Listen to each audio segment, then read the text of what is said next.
vein of things, curious if you could talk about how your first meditation retreat changed your life, and maybe describe for people who don't know what a Goenka retreat looks like.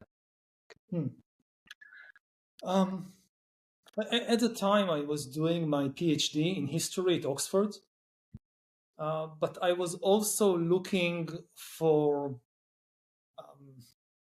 to understand the deep cause of misery, not in a theoretical way, but of the misery in my life. It was quite a miserable period for me, and I couldn't find any satisfying answers in all the books and articles that I read, in all the philosophical discussions I had with people, in the lectures at the university.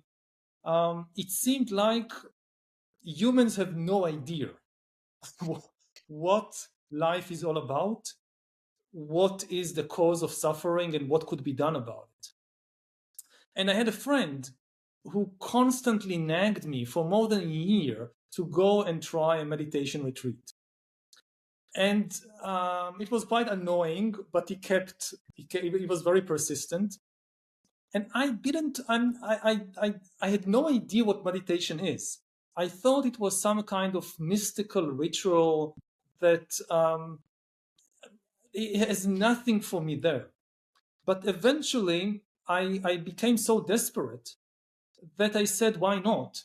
And what really attracted me, is that when I began to show more interest, he sent me, this friend, the code of conduct of the meditation retreat. Previously, he didn't really talk too much about what I have to do there. He sent me the code of conduct, and it says that you have to be silent for 10 days. And for many people, this is a huge barrier. I mean, there are many people who have this idea that, oh, Vipassana meditation, this is silence, it's not for us. But for me, this was the main attraction. Again, I thought the meditation itself, it's probably some kind of mystical nonsense.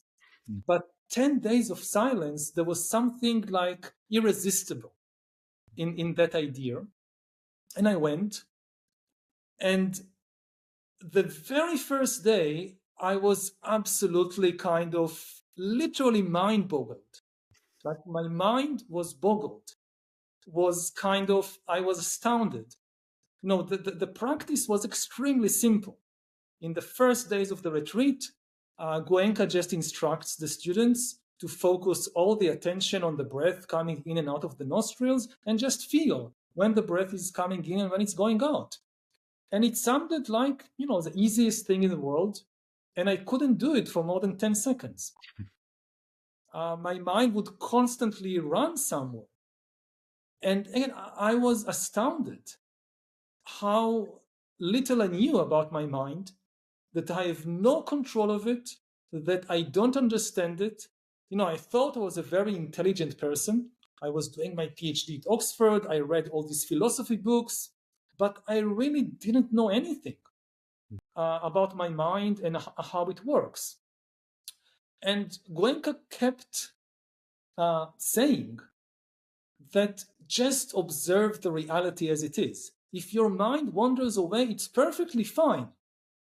This is the reality of the present moment.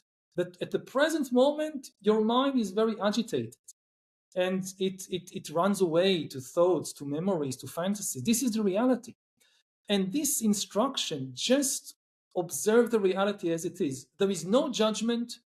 There is no higher plane you need to reach. There is no goal. You just need to be with the reality of the present moment. This was kind of the first instruction that I got in that first day of meditation, and I still think it's the most important thing anybody ever told me.